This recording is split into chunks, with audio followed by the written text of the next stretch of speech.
નમસ્કાર દર્શક મિત્રો, આપ જોઈ રહ્યા છો RTV news Vadodara. Padra road સમિયાલાની સીમના પેટાપરા લક્ષ્મીપુરામાં આવેલી ગ્રીનલેન્ડ સોસાયટીમાં અવરજવર માટે કાયમી રોડ રસ્તો બનાવી આપવા તથા જમીન સંપાદન વળતરની માંગ સાથે રહીશોની કલેક્ટર કચેરી ખાતે આવેદનપત્ર સાથે રજૂઆત કરાઈ. વડોદરા પાદરા રોડ સમિયાલાની સીમના પેટાપરા લક્ષ્મીપુરામાં આવેલી ગ્રીનલેન્ડ સોસાયટીમાં અવરજવર માટે કાયમી રોડ રસ્તો બનાવી આપવા અને જમીન સંપાદન વળતરની માંગ સાથે રહીશોની કલેક્ટર કચેરી ખાતે આવેદનપત્ર સાથે રજૂઆત કરાઈ.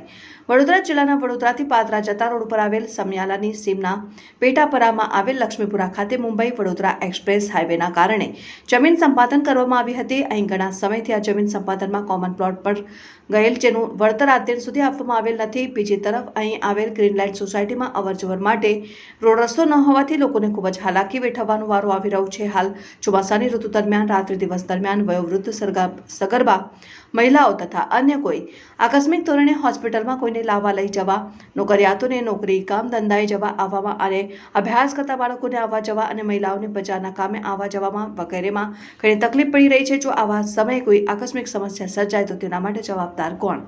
માટે વહેલી તકે અહીં રસ્તો તથા જમીન સંપાદન વળતર કરવામાં આવે તેવી માંગ સાથે રહીશોએ કલેક્ટરને આવેદનપત્ર પાઠવી રજૂઆત કરવામાં આવી. માધવી ચિરાગ કુમાર શાહ, મુકામ લક્ષ્મીપુરાથી આવીશું અને છેલ્લા ઘણા સમયથી અમે આજે આ રસ્તા બાબતે અમે હાલાકી ભોગવી રહ્યા છે. એ બાબતે આજે ભેગા થઈ અમે તમામ બહેનોને ખૂબ જ અગવડ પડી રહી છે. ત્યાં કેટલાક પ્રેગ્નન્ટ બહેનો પણ છે. એક બેનને તો ફ્રેક્ચર થઈ ગયું છે, તો એમાં ઊંચકીને બહાર લઈ જવા પડે છે અમારે. તો આ બધી તકલીફોને ધ્યાનમાં રાખીને અમારે કલેક્ટરશ્રીને નિવેદન છે કે ભાઈ વહેલામાં વહેલી તકે અમને કાયમી ધોરણે અમારો એક રસ્તો આપે. અને રસ્તાથી અમે જો બાકી કંઈ અમે માગતા નથી. અને માનનીય નરેન્દ્રભાઈ મોદી જે કહી રહ્યા છે કે ભાઈ સ્વચ્છ ભારત, તો એ સંદર્ભે પણ અમે કહીએ છીએ કે અમે સ્વચ્છતા રાખવા માગીએ છીએ. તો એમાં થોડો સહકાર અમને મળવો જોઈએ. જે ત્યાં સરકાર જ્યાં ગંદકી નાખવામાં, કચરો નાખવામાં આવે છે તો એ પણ બંધ થાય એવી અમારી રજૂઆત છે. તો આ વહેલામાં વહેલી તકે અમારા રસ્તાનું નિવેદન આવે એવી અમારી તાકીદ જરૂરિયાત છે. આજે અમે લક્ષ્મીપુરા ગામેથી આવ્યા છે. સમિયાલા ગામની બાજુમાં આવેલું છે. લક્ષ્મીપુરા ગામની બાજુમાં અમારી સોસાયટી છે, ગ્રીનલેન્ડ નામની સોસાયટી છે.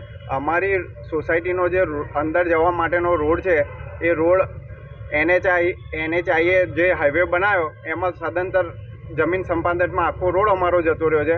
અમારે અંદર આવવા જવા માટે કોઈ રોડ નથી.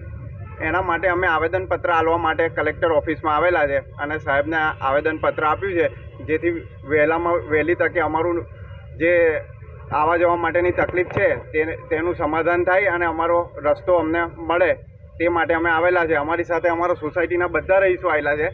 આ નકશો છે, આ નકશામાં રીતસર બતાવેલો છે. આ જે અમારો જે રોડ છે એ જતો રહ્યો છે. એના માટે અમે આવેલા છે. અમે અત્યારે છોકરાઓને સ્કૂલ જવાની તકલીફ પડે છે. ગયડાઓને ઉપર નીચે બહાર જવા માટે પણ રસ્તો નથી અને એટલું કિચડ ને એટલું ત્યાં આગળ સ્લીપ થઈ જાય કે બૈરા પણ ચાલીને બહાર જઈ શકતા નથી. સાહેબે એવું કીધું કે અમે મામલતદાર સાહેબને મોકલીને ત્યાંની ઇન્ક્વાયરી કરાવીશું.